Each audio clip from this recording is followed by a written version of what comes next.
Eu te convido a abrir a sua Bíblia em Atos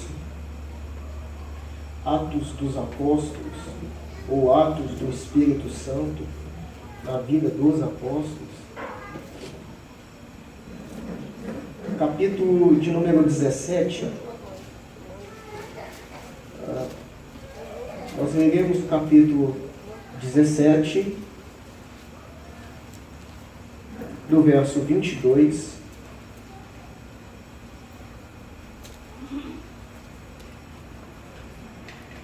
Aliás, do verso 16 ao verso de número 31.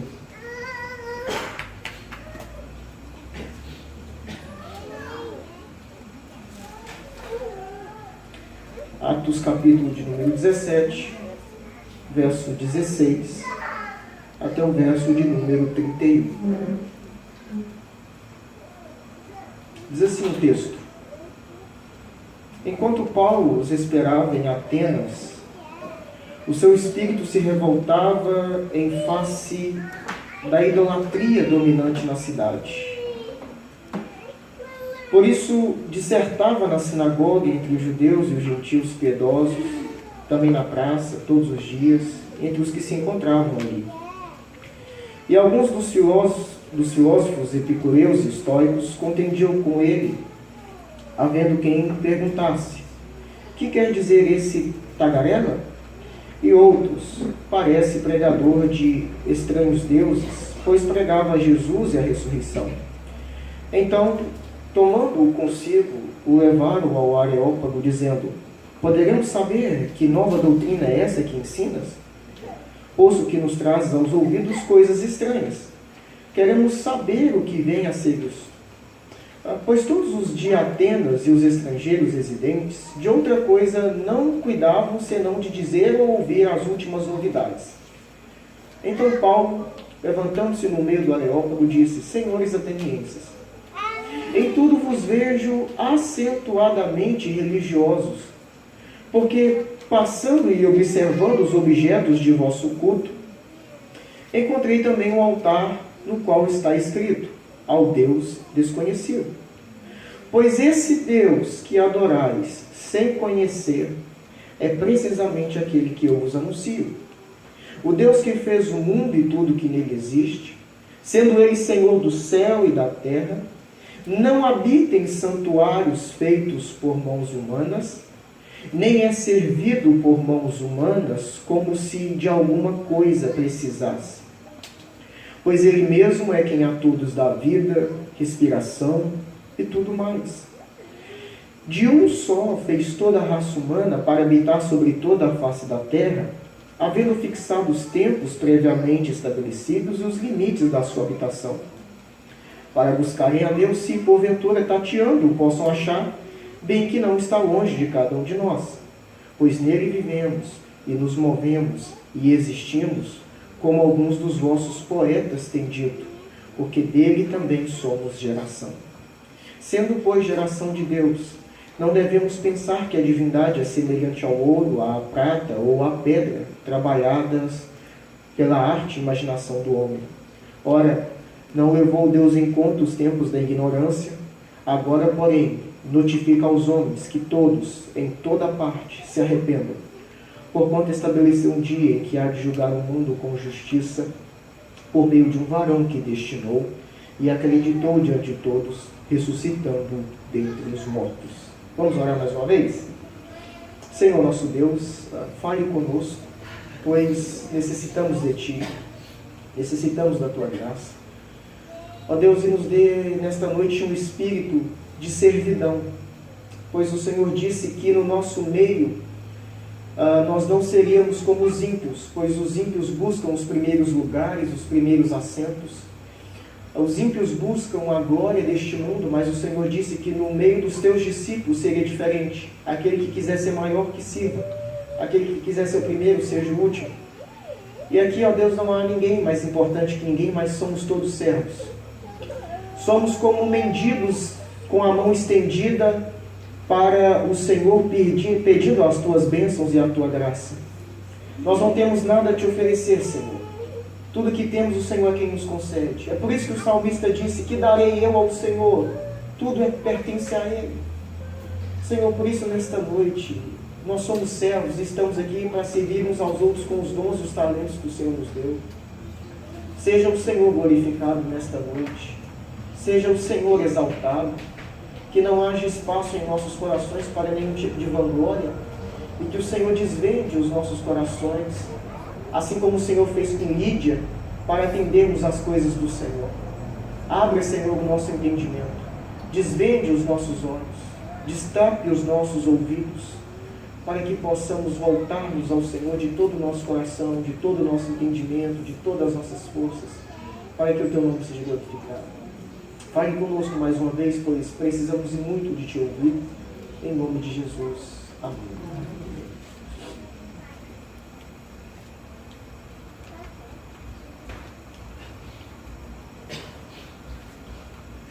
Nós vivemos um período onde a sociedade, de um modo geral, ela expressa e ela externa alguma opinião a respeito da pessoa de Deus. Se você chegar na faculdade, na escola, em casa, na sua família, no trabalho, e você chegar para qualquer tipo de pessoa, seja uma criança ou um adulto, e você perguntar para ela o seguinte, você faz a seguinte pergunta: olha, defina para mim quem é Deus ou o que você pensa a respeito de Deus. Eu creio que quase todas as pessoas vão ter uma resposta na ponta da língua para dizer. Alguns vão dizer, Deus é amor. Outras vão dizer que Deus é um ser iluminado que governa toda a criação.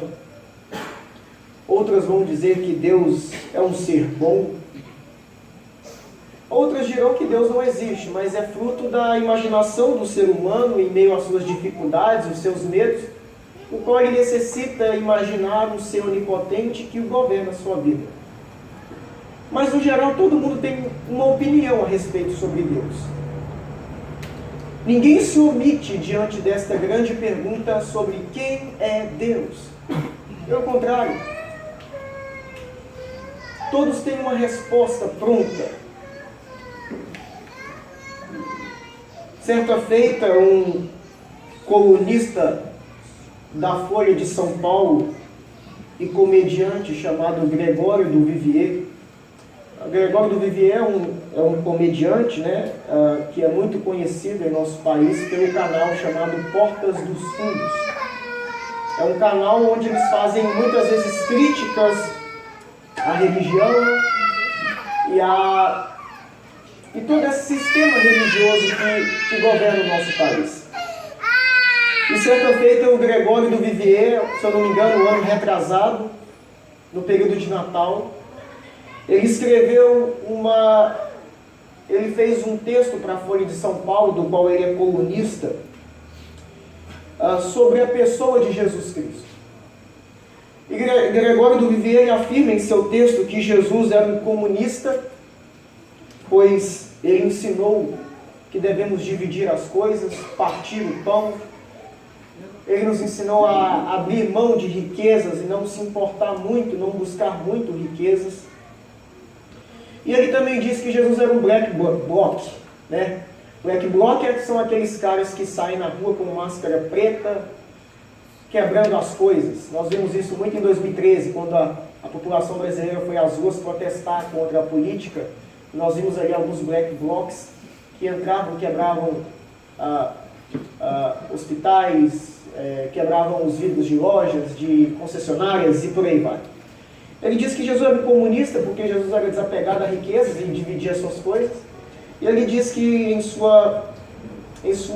escrito que Jesus também era um black bloc, porque Jesus entrou no templo e quebrou tudo lá e botou o pessoal que estava comerciando ali para comer. Jesus era um revolucionário de sua época. Outros irão dizer que Jesus foi um bom conselheiro, que Jesus foi o melhor psicólogo de todos os tempos. Mas assim como Gregório do Vivier e alguns outros, nós percebemos que as pessoas elas têm opiniões a respeito de Deus, a respeito de Jesus. Elas emitem suas opiniões a respeito da divindade. E muitas vezes elas expressam aquilo que está no seu coração. Para o Gregório do Vivier, Jesus não passava de um comunista e um black bloc, reduzindo a pessoa de Jesus Cristo a um revolucionário qualquer, que teve algumas ideias revolucionárias e as colocou em prática. E quando nós perguntamos para as pessoas que estão à nossa volta sobre quem é Deus, ou o que Deus representa para elas, ou o que elas entendem da pessoa de Deus, nós percebemos que as pessoas elas têm dificuldade de acertar quem é Deus. Elas têm opiniões, mas muitas vezes as opiniões delas não estão corretas. Elas têm dificuldade de conhecer a Deus. Elas falam muito sobre Deus, mas conhecem pouco sobre Ele. Com certeza, Gregório do Vivier não estava certo em sua análise, pois Jesus não é um comunista, nunca foi um comunista, e muito menos um black bloc. Jesus é o Filho de Deus, o Filho do Deus vivo. E assim como Gregório do Vivier, muitas pessoas estão dentro das nossas igrejas, perto de nós, nas nossas famílias, tendo opiniões a respeito de Deus que não se encaixa com o padrão da Escritura. Falam muito sobre Deus, mas conhecem pouco sobre Ele. Afirmam coisas de Deus que a Escritura nunca afirmou. Afirmam que Deus suporta o homossexualismo porque Deus é amor. Afirmam que Deus suporta o pecador do jeito que ele é e vai continuar do jeito que ele é porque Deus é amor. Afirmam que Deus é um ser distante, que não se importa conosco, criou a humanidade, mas deixou a humanidade à sua própria sorte e cada um por si, Deus por todos. Nós percebemos que as pessoas emitem opiniões a respeito de Deus, mas elas conhecem muito pouco sobre Deus, e a partir do momento que elas conhecem pouco sobre Deus, elas começam a adorar um Deus desconhecido. Elas criam em suas imaginações um Deus desconhecido. O Deus que é a imagem e semelhança delas. O Gregório do Vivier é um comunista. E ele criou no seu coração um Jesus comunista. Ele fez um Deus à sua imagem e à sua semelhança. João Calvino certa vez disse que o nosso coração é fábrica de ídolos. Quando não estamos na presença de Deus, o nosso coração é inclinado a criar ídolos e mais ídolos. E nós somos assim. Nós criamos ídolos. Nós inventamos um Jesus. Nós criamos um Deus na nossa mente. Um Deus que é quase um garçom, bem disposto a nos servir, a atender os nossos pedidos assim que clamarmos. Assim que tocarmos a campainha, Ele chega. Ele é um Uber. Ligamos o aplicativo, pedimos e Deus está ali. Nós criamos conceitos da pessoa de Deus que não se encaixa. Jesus não é um comunista, Jesus não é um black bloc, ele não é simplesmente um bom psicólogo, um bom conselheiro. Jesus é o Filho de Deus. E quando nós olhamos para esse texto, nós percebemos um povo que de tamanha idolatria e de tamanha pecaminosidade adoravam vários deuses. O texto diz que Paulo, fugindo de Bereia, de Tessalônica, porque ele havia sido perseguido ali por pregar o Evangelho. Paulo, quando ele chega em Bereia no sábado, o texto diz no capítulo 16 que ele vai à sinagoga e aí ele começa a debater com os judeus a respeito, provando e mostrando através da Escritura que Jesus Cristo era o Messias prometido. E a Bíblia diz no capítulo 16 que os de Bereia eram muito mais excelentes, porque eles analisavam na Escritura para ver se aquilo ali era verdade. E a Bíblia diz que muitos creram. Mas a Bíblia também diz que certos homens, fariseus, com inveja de Paulo, porque ele havia ali pregado e muitas pessoas haviam crido em Jesus, começaram a perseguir o apóstolo. E o texto diz que Paulo sai de Bereia, ele pega um navio e aí ele chega em Atenas. Quando Paulo chega em Atenas, ele se fixa ali, esperando Timóteo e Lucas, que haviam de vir com ele para a sua viagem missionária. E o texto diz que quando Paulo chega em Atenas, e ele está ali esperando a chegada de Timóteo e de Lucas, Paulo começa a analisar o cotidiano dos atenienses, E uma coisa chama a sua atenção. E o texto diz que o seu espírito se perturba. Paulo fica indignado e ele se perturba com tamanha idolatria daquele povo. Paulo fica indignado porque aquele povo, os atenienses, eram extremamente idólatras.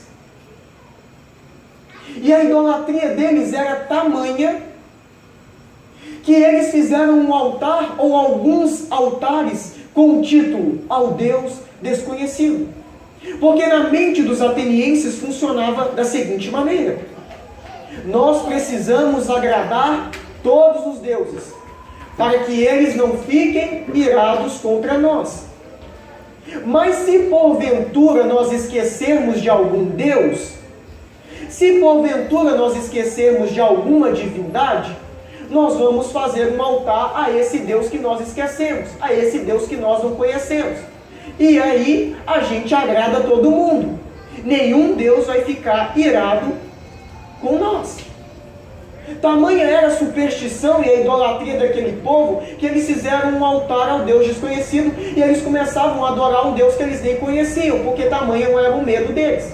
Eles tinham um conceito de que os deuses precisavam ser agradados com as suas ofertas, com as suas primícias, com os seus templos e etc, etc e tal. Paulo então chega ali naquela cidade e se perturba com tamanha idolatria. A tradição diz que no ano 600 a.C., veio uma terrível praga sobre a cidade de Atenas. E os atenienses então começaram a invocar os seus deuses e a ofertar a esses deuses para que eles apartassem a ira deles sobre a cidade de Atenas. E a tradição diz que os atenienses começaram a ofertar e adorar, mas nada acontecia. A praga continuava assolando a cidade e muitas pessoas começaram a morrer. Mas a tradição conta que eles se lembraram de um homem chamado Epimênides. E Epimênides acreditava na existência de um Deus só. E esse homem, Epimênides, morava na cidade de Creta.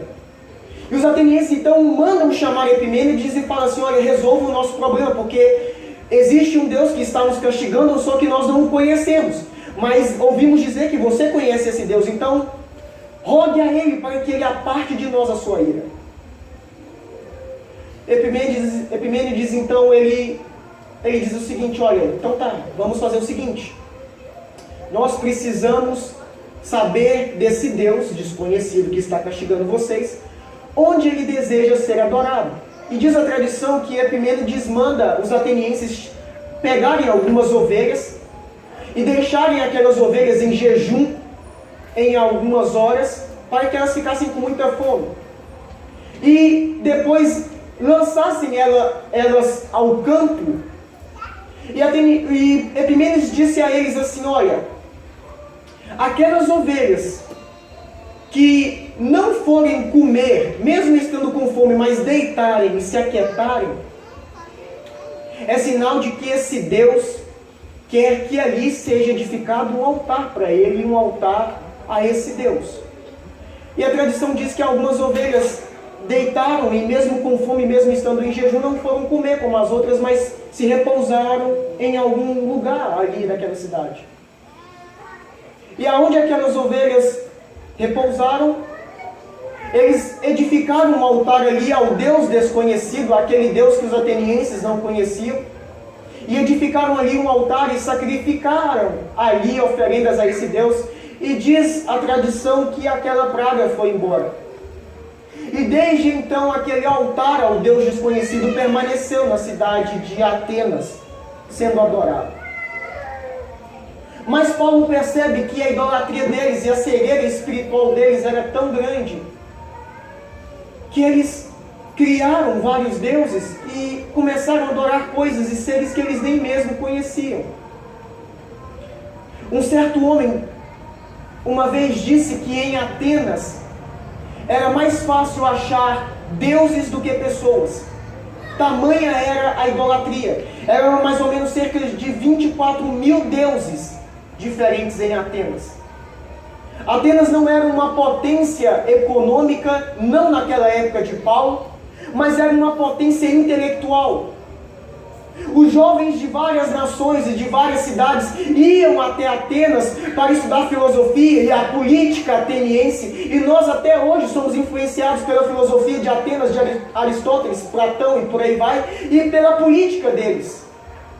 Atenas era a região do conhecimento, da intelectualidade, do debate filosófico, da discussão, da oratória, da boa didática, onde os intelectuais iam para as praças para discutir a respeito de divindades. E o texto diz que uma das coisas favoritas dos atenienses era ficar ouvindo coisas novas, das notícias novas. Eles gostavam de fofoca. Vamos ouvir o que tem de novo aí para a gente começar a falar fiado. Eles gostavam dessas coisas porque eles gostavam de um bom debate, de discutir questões teóricas, inimagináveis, a respeito de divindades e por aí vai. E Paulo então chega naquela cidade e ele percebe a idolatria e ele também percebe um campo missionário.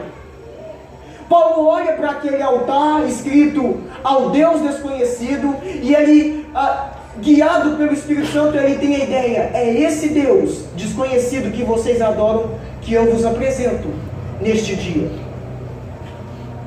Irmãos, meditando neste texto que nós vimos, eu quero meditar com vocês sobre o Deus desconhecido.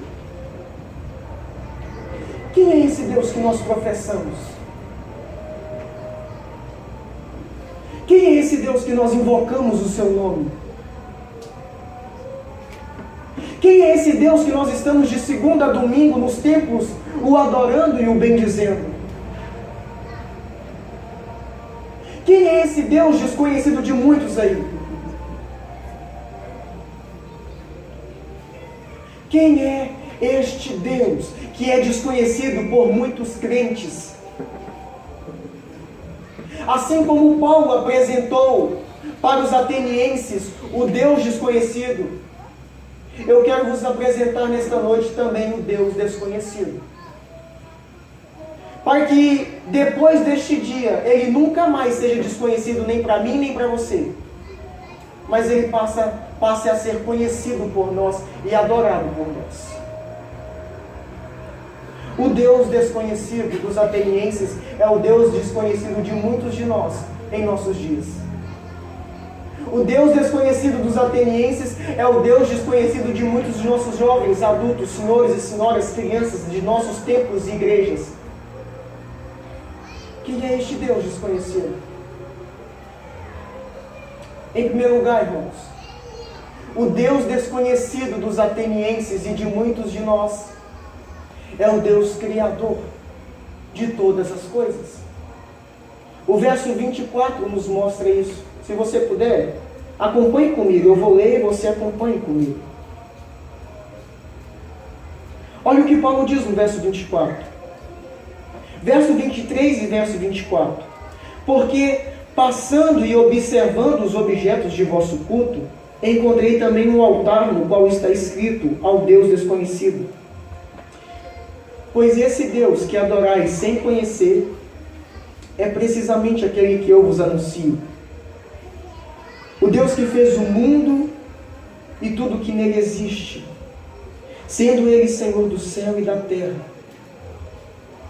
A primeira coisa que Paulo ensina aos atenienses era a verdade e a premissa e o pressuposto de que o Deus verdadeiro do qual Paulo pregava era o Deus criador de todas as coisas. Haviam ali em Atenas algumas correntes filosóficas. E essas correntes filosóficas, algumas delas eram bastante materialistas. Elas ensinavam que a matéria, isso que nós temos como minério, criação, que nós vemos aqui, alguns diziam que a matéria sempre foi eterna e que ela não havia sido criada, que ela sempre existiu. Que Deus simplesmente organizou aquilo que já existia. Deus não havia criado a matéria. Pelo contrário, ela já existia, sempre existiu. O que Deus fez? Deus simplesmente organizou Ele simplesmente deu formato às coisas, mas a matéria já existia. E Paulo, então, quebrando este conceito filosófico e esse engano na mente dos atenienses, ele começa a dizer: olha, o Deus que eu vos anuncio, o Deus que vocês adoram sem conhecer, é o Deus criador de todas as coisas. Esse é o Deus desconhecido de vocês. É o Deus que criou todas as coisas pelo poder de sua palavra. Ele disse: haja e houve. Ele disse: haja separação e houve separação. Ele deu leis para o luminar maior e para o luminar menor. Ele cria todo o nosso contexto de existência. E ele estabelece ali leis. Crescei e multiplicai-vos. Que os campos produzam relvas, folhas, árvores segundo a sua espécie. Ele cria os animais. Ele faz separação de águas e águas. Águas sobre o firmamento, águas debaixo do firmamento. Ele coloca limite para os mares. Ele cria pelo poder da sua palavra todas as coisas.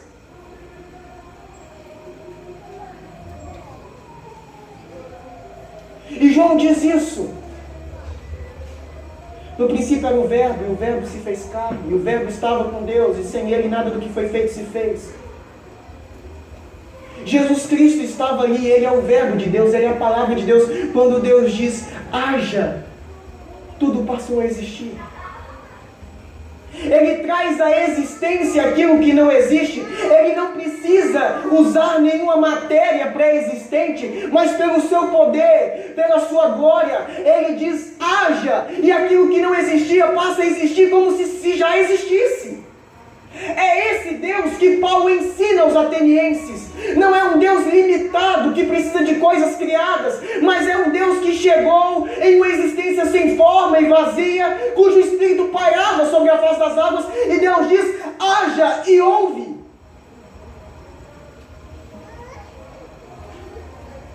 O Deus que Paulo prega é o Deus criador de todas as coisas. E Jó percebe isso quando Deus diz: Jó, aonde você estava quando eu firmei os luminares e as estrelas e chamei cada uma pelo seu nome, e nenhuma delas foge ao meu chamado? Aonde você estava, Jó, quando eu criei o Behemote? Aonde você estava, Jó, quando eu medi a terra nas palmas da minha destra? Aonde você estava, Jó, quando eu medi as conchas dos mares? Aonde você estava, Jó, quando eu fiz o firmamento? Quando eu fiz separação dos mares? Quando eu dei limite para os mares? Aonde você estava? Aonde você estava, Jó? Quem foi que me deu o conselho para que eu pudesse fazer o que eu fiz? O Deus que Paulo prega é o Criador de todas as coisas. Nada surge do nada. Tudo tem um princípio. No princípio criou Deus os céus e a terra. No princípio de quê? Se Deus habita na eternidade, a eternidade não tem princípio. Princípio do tempo. O tempo não existia. E Deus cria o tempo para que seres humanos pudessem habitar no tempo. No princípio, criou Deus os céus e a terra. Os céus e a matéria. A terra. O Deus que Paulo prega aos atenienses é o Deus criador de todas as coisas. O Deus que, pelo poder da sua palavra, criou tudo e todos. Que ele disse: haja, e veio a existir. Nós vivemos em um período onde as pessoas tentam destruir a doutrina da criação. elas arrumam argumentos dizendo que foi o Big Bang ou que foi a evolução natural, e aí elas adotam filosofias como darwinismo e por aí vai, sobre evolucionismo, e às vezes o cristão ele fica com medo dessas coisas, ele entra na faculdade, ele fica com medo, ele ouve o seu professor falar que a Bíblia está errada, mas Darwin estava certo, que tudo foi evoluindo e que houve uma explosão e tudo se fez, e aí as pessoas começam, os cristãos não sabem como responder, ficam acuados e acabam muitas vezes tentando conciliar a doutrina da criação com o darwinismo, tentando conciliar a doutrina da criação com pressupostos do cristianismo que são essenciais, que nós servimos um Deus criador de todas as coisas. Queridos, Big Bang não é um fato comprovado.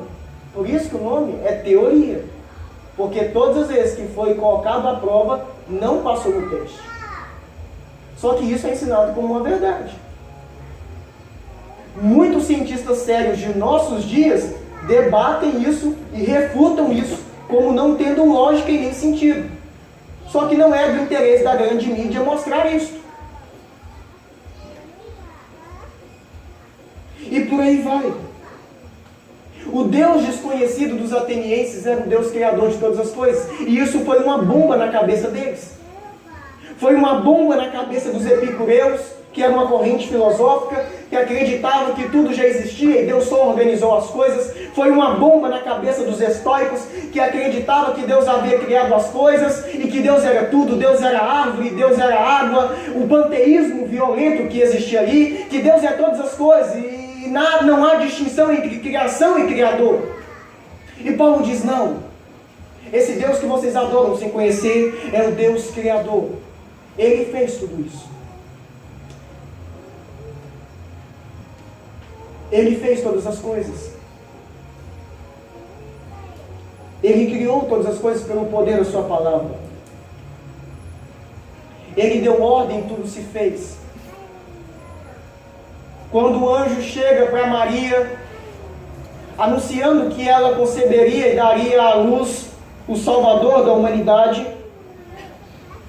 o anjo diz a Maria, existe alguma coisa impossível para o Senhor? Nada é impossível para Deus. Dizer que Deus não é o Criador de todas as coisas é limitar o poder do Criador. É dizer que Deus não é onipotente. É dizer que a criação é Deus tanto quanto Deus. Que ela é pré-existente, ela existe porque ela existe. É dizer que a criação é eterna como Deus é eterno. É pegar atributos que são próprios de Deus, da pessoa de Deus, e atribuir à criação, coisa que não devemos fazer. E era isso que esses homens faziam. Paulo diz, olha, o Deus que vocês adoram, sem conhecer, é o Deus criador de todas as coisas. Em segundo lugar, Paulo diz, olha, esse Deus criador que vocês adoram não conhecendo, ele é também independente. Ele é um Deus totalmente independente. Acompanhe comigo o verso 24 e o verso 25.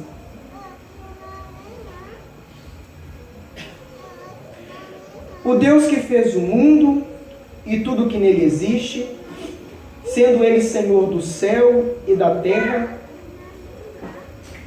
não habita em santuários feitos por mãos humanas, nem é servido por mãos humanas como se de alguma coisa precisasse, pois ele mesmo é quem a todos dá vida, respiração e tudo mais. Paulo diz, olha, esse Deus que eu estou pregando para vocês, ele é o Criador de todas as coisas, e ele não é somente o Criador, mas ele é também independente, totalmente independente. Ele não habita em templos feitos por mãos humanas, ele não é servido por mãos humanas como que se ele precisasse de vocês ou de algum ser humano para existir, ou viver, ou ser Deus. Pelo contrário, é vocês quem dependem dele. Pois é ele quem dá a todos vida, respiração e tudo mais que precisamos para viver. Por que Paulo diz isso? Porque em Atenas existia o grande templo da deusa Diana. Ou, a gente conhece mais pelas revistas em quadrinhos, a Mulher Maravilha. Mas em Atenas existia o grande templo da deusa Diana. E este templo era uma das grandes maravilhas do mundo antigo. E os atenienses se orgulhavam e se ensoberbeciam por poder servir os deuses com templos magníficos e grandiosos, com ofertas magníficas e grandiosas. E os atenienses batiam no peito e diziam: os deuses têm se agradado de nós porque nós temos dado o melhor para eles. Olha que templo maravilhoso. Olha que coisinha linda para Diana que a gente fez. E as nossas ofertas são irresistíveis. Não tem nenhum Deus que resista às nossas ofertas. Nós somos o bom. Somos bons demais para os deuses. Havia uma soberba e uma arrogância no coração deles, pois eles entendiam que eles poderiam agradar os deuses, ou servir os deuses, e que os deuses de alguma maneira dependiam deles. Paulo então começa a destruir esse conceito na cabeça deles e diz: olha, vocês estão enganados. O Deus que vocês servem, esses deuses aí, eles podem até se agradar desse tempo que vocês fizeram, das suas ofertas. Mas o Deus que eu vos anuncio não habita em templos feitos por mãos humanas, nem é servido por mãos humanas, como se de alguma coisa precisasse. Paulo está dizendo assim: Deus não precisa dos seus templos, das suas ofertas e nem de vocês.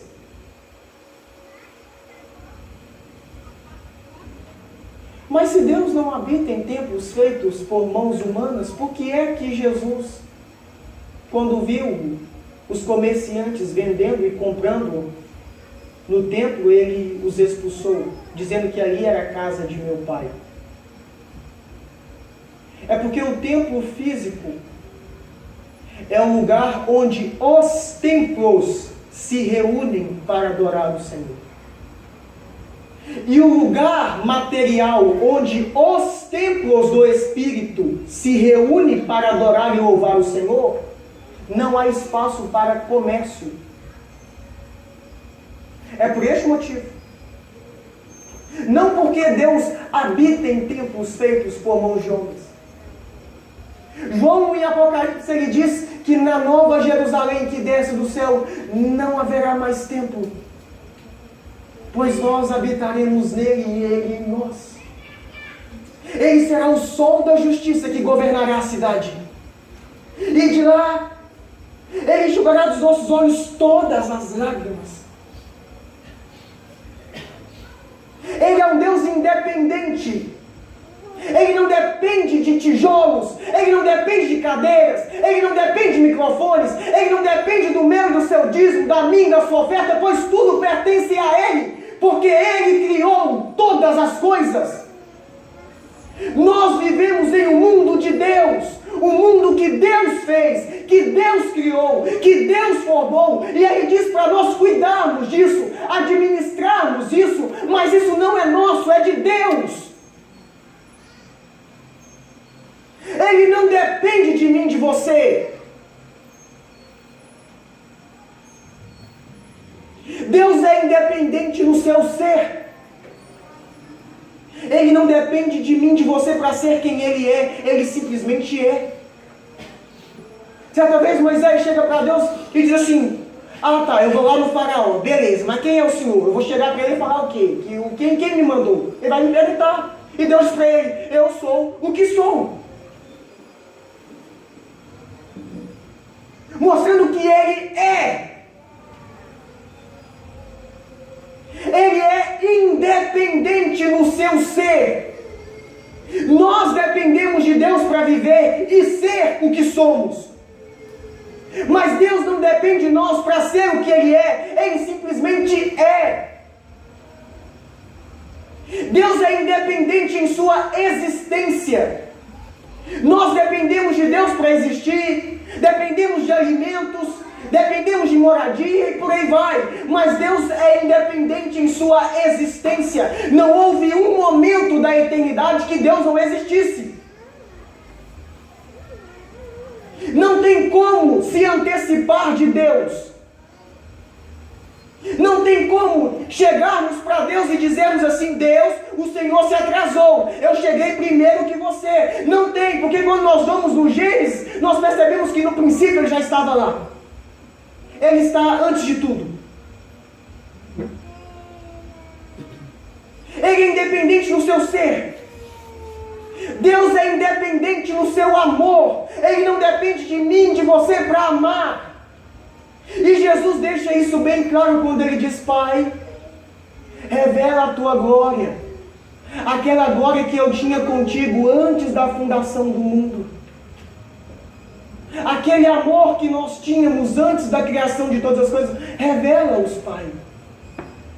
A Trindade Santa já se relacionava em amor antes de nós existirmos. Deus não depende de mim, de você para amar. Ele é amor em sua essência.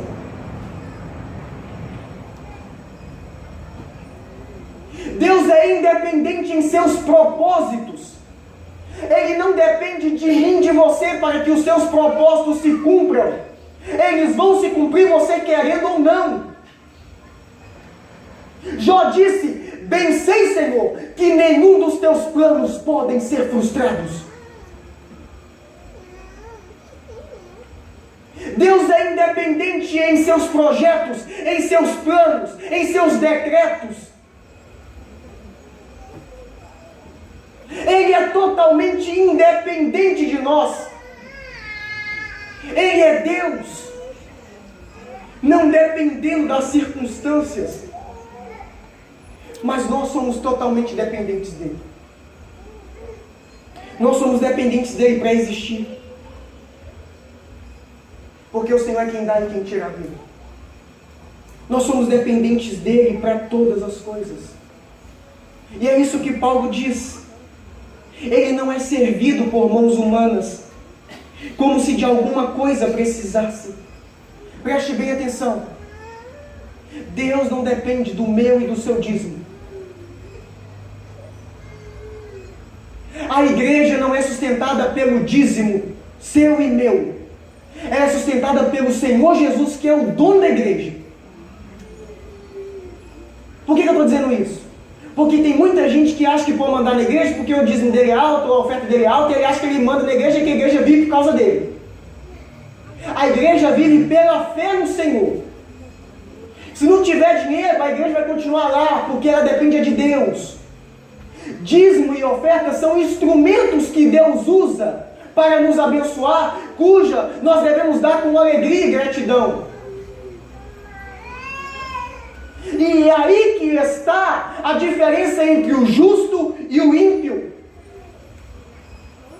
Porque o ímpio trabalha o mês inteiro, e aí chega no quinto dia útil, ele recebe o seu salário, e aí ele vai lá e gasta o seu dinheiro, ele compra sapato, ele compra celular, ele compra roupa, ele compra muitas coisas, e ele diz assim: eu comprei isso com o suor do meu trabalho. E se estragar, eu vou lá e compro mais. Porque o trabalho é meu, o dinheiro é meu, eu faço o que eu quiser. Mas o justo entende que tudo vem de Deus. E quando o salário chega na mão dele, ele diz: obrigado, Senhor, porque todas as coisas provêm de ti. Se não fosse o Senhor, não teria saúde para trabalhar. Se não fosse o Senhor, não teria emprego. Se não fosse o Senhor, não estaria vivo. Tudo que eu te dou foi porque antes o Senhor me deu primeiro. Se eu te louvo, foi porque antes o Senhor me converteu. Se eu estou vivo, foi porque antes o Senhor me deu vida. Se eu tenho saúde para trabalhar, foi porque antes o Senhor me deu saúde. Tudo que eu te devolvo é teu, nada é meu. Eu finjo que é meu, eu acho que é meu, mas não é. Eu recebi de ti, veio do Senhor, o Senhor me deu, graças te damos, Senhor. Ele é totalmente independente.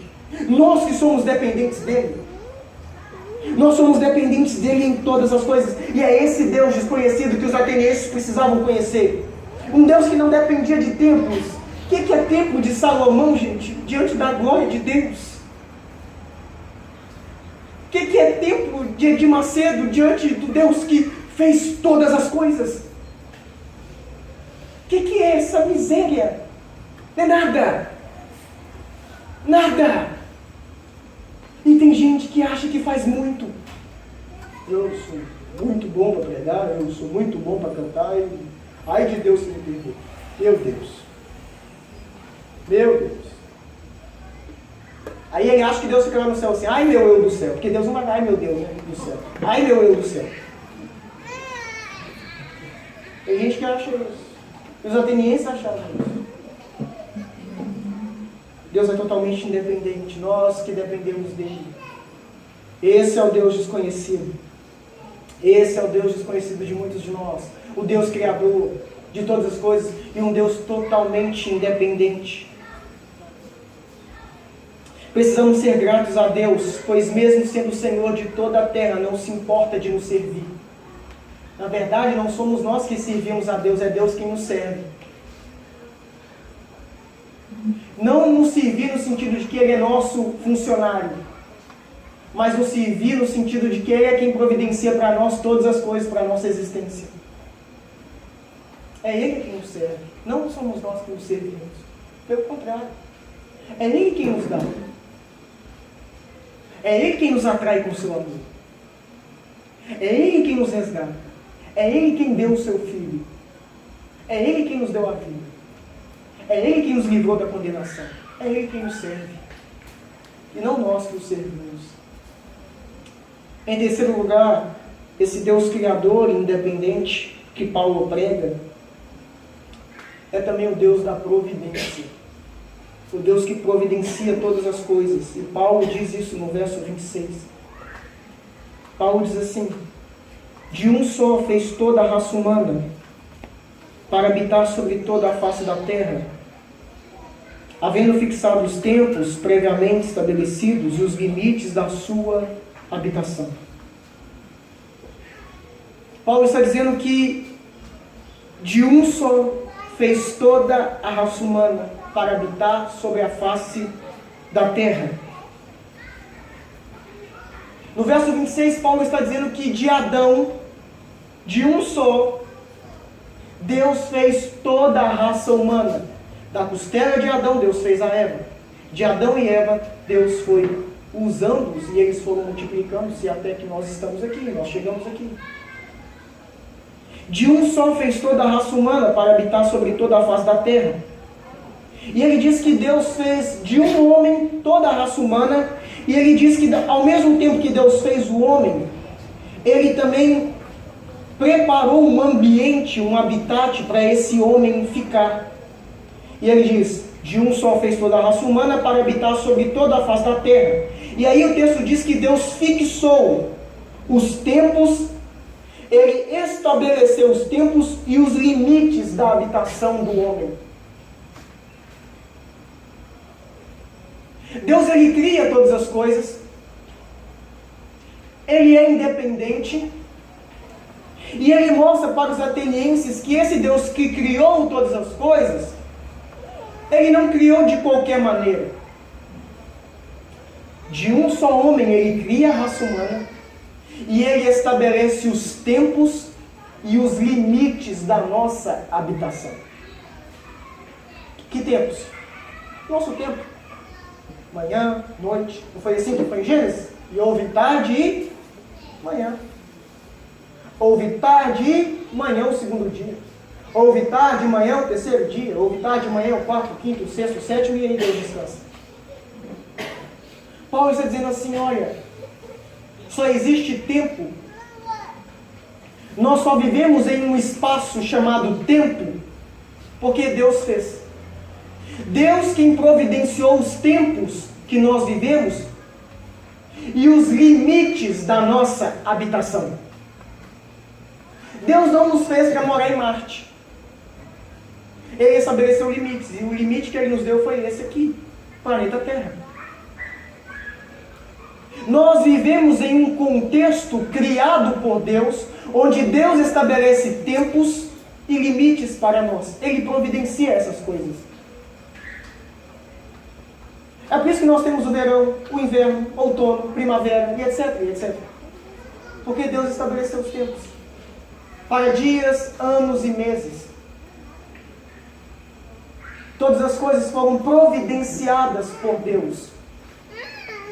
Os limites da nossa habitação, o tempo em que vivemos, tudo isso é obra das mãos do Senhor.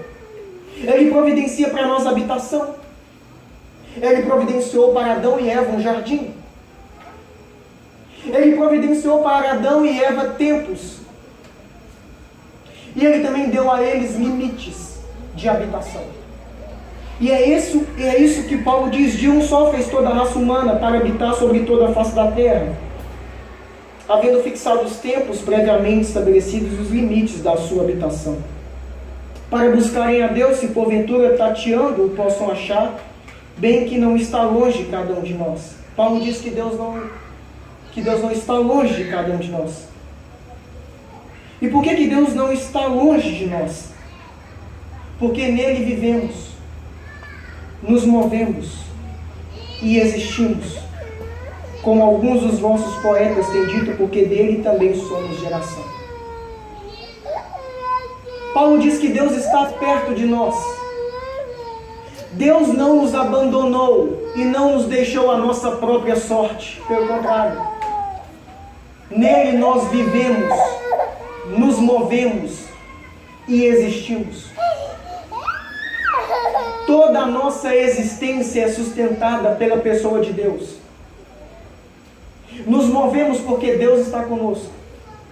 Existimos porque Deus está conosco. Somos o que somos porque Deus está conosco. Ele não é um Deus distante.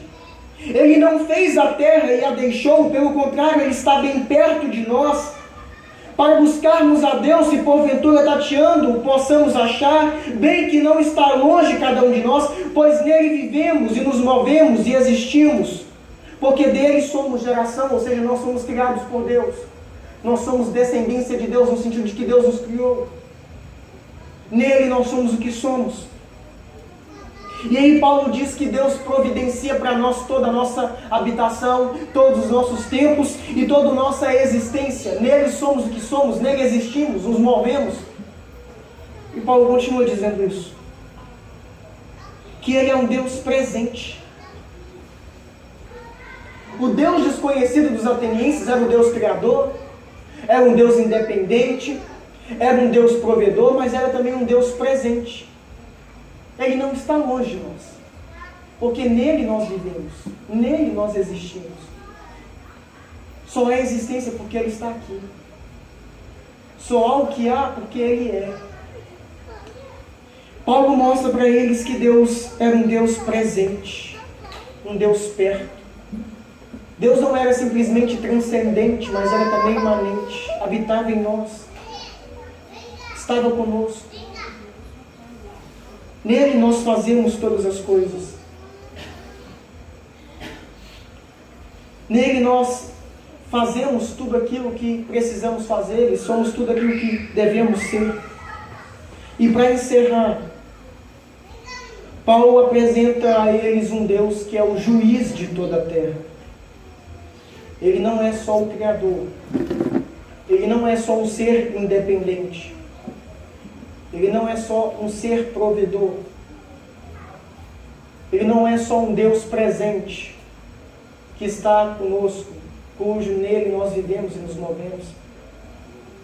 Mas Ele também é o juiz de toda a terra. E Paulo diz isso do verso 29 ao verso 31. Ele diz assim: sendo, pois, geração de Deus, Não devemos pensar que a divindade é semelhante ao ouro, à prata ou à pedra, trabalhadas pela arte e imaginação do homem. Ora, não levou Deus em conta o tempo da ignorância, agora, porém, notifica aos homens que todos, em toda parte, se arrependam, porque estabeleceu um dia em que há de julgar o mundo com justiça por meio de um varão que destinou e acreditou diante de todos, ressuscitando dentre os mortos. Paulo está dizendo para eles assim, olha, agora que vocês conhecem esse Deus desconhecido, antes de eu chegar aqui, vocês não conheciam. Agora, porém, vocês conhecem, porque eu vos apresentei este Deus.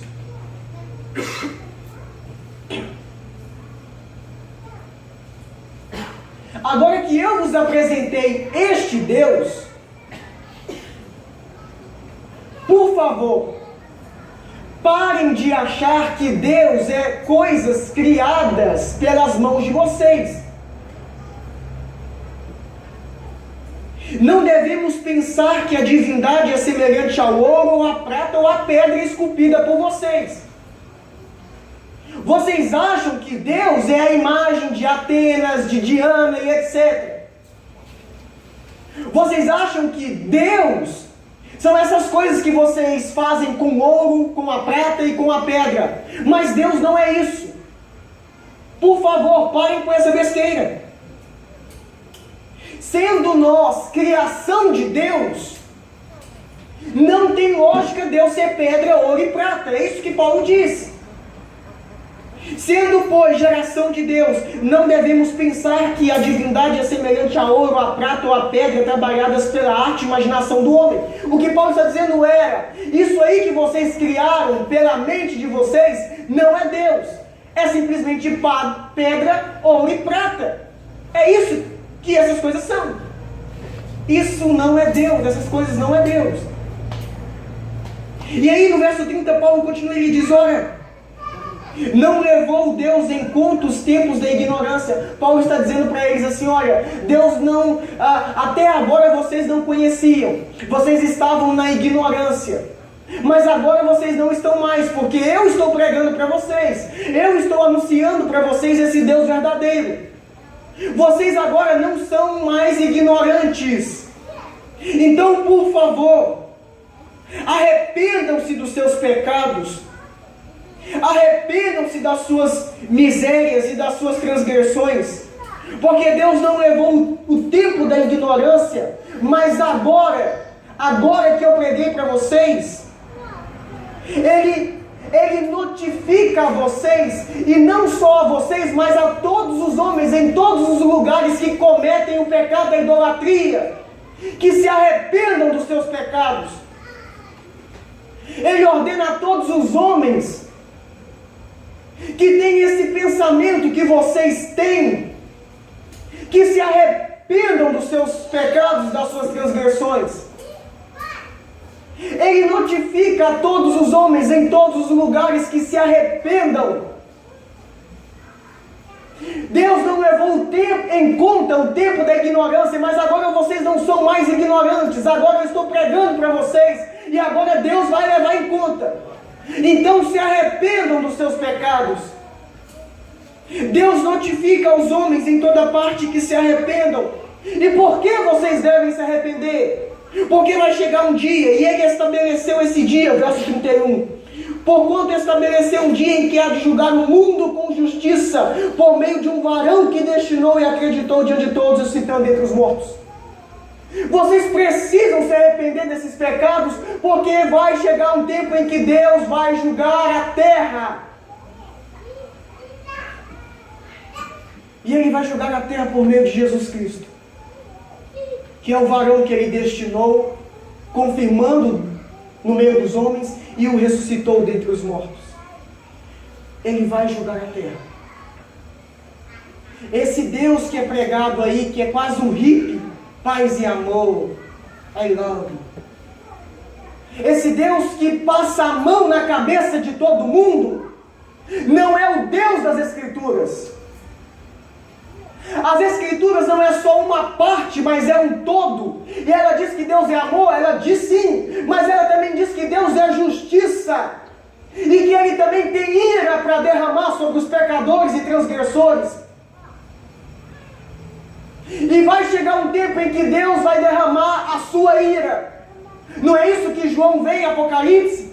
Ele derramando o cálice da ira do Cordeiro, fazendo com que as nações bebam da sua ira e se embriaguem com a sua ira. O mesmo Deus que fez os céus e a terra foi o Deus que também fez o inferno.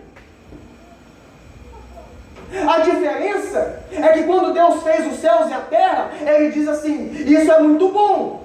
Ele teve prazer na criação. O inferno Deus não fez com prazer, mas mesmo não tendo prazer, Ele não deixou de fazer. A Bíblia diz que Deus não tem prazer na morte do ímpio, mas Ele quer que o ímpio se converta. A Bíblia diz que Deus não se alegra, Ele não se regozija que o ímpio morre. O ímpio morreu, agora é bem feito, agora eu vou te contar, esse aí foi infeliz. Enquanto é vida, me vacalhou. Agora que morreu, eu vou castigar ele. Deus não tem prazer na morte do ímpio. Mas o fato de Deus não ter prazer, não quer dizer que o ímpio não vai morrer e que ele não vai ser julgado. Porque se Deus deixasse de julgar e de condenar o ímpio, ele seria injusto. Porque o salário do pecado é a morte. Deus diz: no dia que vocês comerdes deste fruto, vocês vão morrer. Ele é justo. E é esse Deus que Paulo anuncia. Olha, arrependam-se dos seus pecados, porque Ele também tem ira para derramar. E Ele vai derramar a sua ira sobre os pecadores. Ele vai derramar o cálice da sua ira, o cálice da ira do Cordeiro de Deus. Agora preste bem atenção, porque o texto ele nos mostra algo. Paulo diz que Deus vai vir para julgar o mundo por meio de Jesus Cristo, pelo varão que Ele ressuscitou dentre os mortos. Preste atenção. Tudo que Deus faz é por intermédio de Cristo. Cristo é o intermediador entre Deus e os homens. Ele é o sacrifício ideal. Quando Deus envia alguém à terra, Ele não envia um anjo, um animalzinho, mas Ele envia Jesus Cristo. Por quê? Porque Jesus Cristo é 100% homem e 100% Deus. E para ser redentor teria que ser Deus, porque Deus é quem tem poder de quebrar os corações dos pecadores. É Deus quem tem o poder de levar a ira do próprio Deus, a qual Jesus levou na cruz. E Ele precisava ser homem para substituir homens. Teria que haver derramamento de sangue, então era necessário ser homem. E hoje, como igreja, nós somos abençoados por intermédio de Cristo. Em Cristo, Deus nos fortalece. Em Cristo, Deus nos sustenta. Em Cristo, nós perseveramos. Em Cristo, nós somos o que somos. Porque Ele é a cabeça do corpo. Tudo que Deus faz é por intermédio de Jesus Cristo. Por intermédio de Cristo, Deus criou todas as coisas. Mas preste atenção. Vai ser por intermédio de Jesus Cristo também que Deus vai condenar o mundo.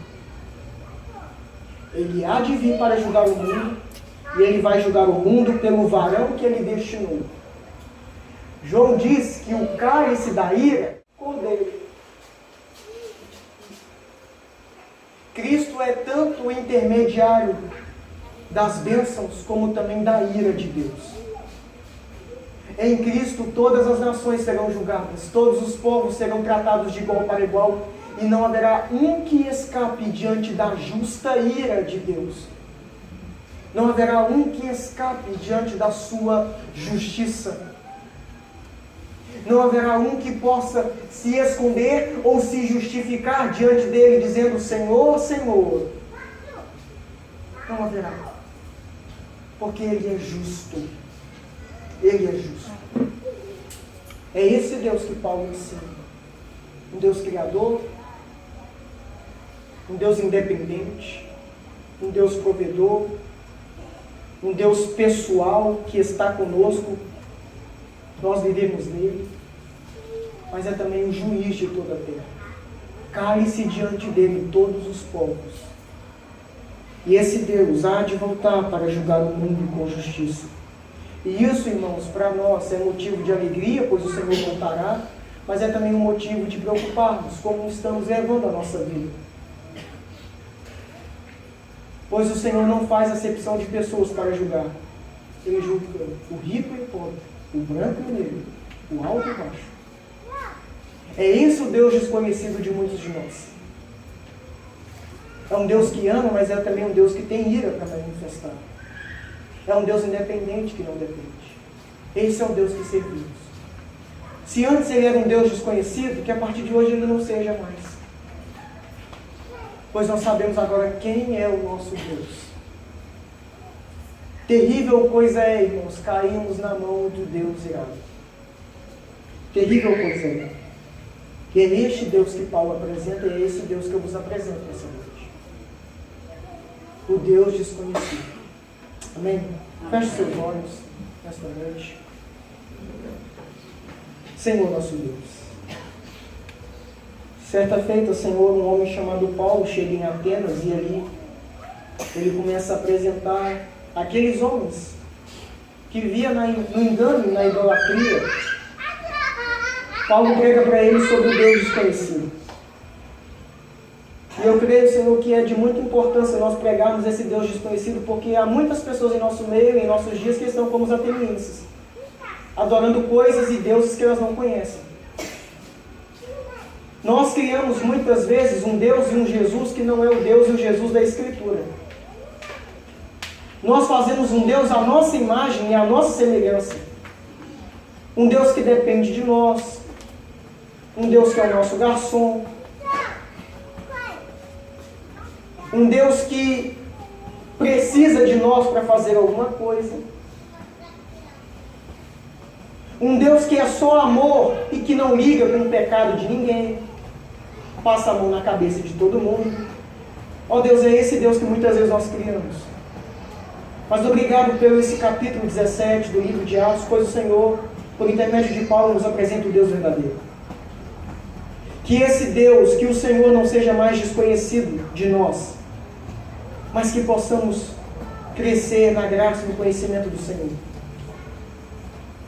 Que o Senhor possa se revelar a nós. Se revele a nós, Senhor, para que possamos te conhecer. E assim o teu nome será de maneira melhor glorificado. Teremos mais prazer no Senhor se te conhecermos melhor. Por favor, Senhor, faça isso. Em nome de Jesus. Amém.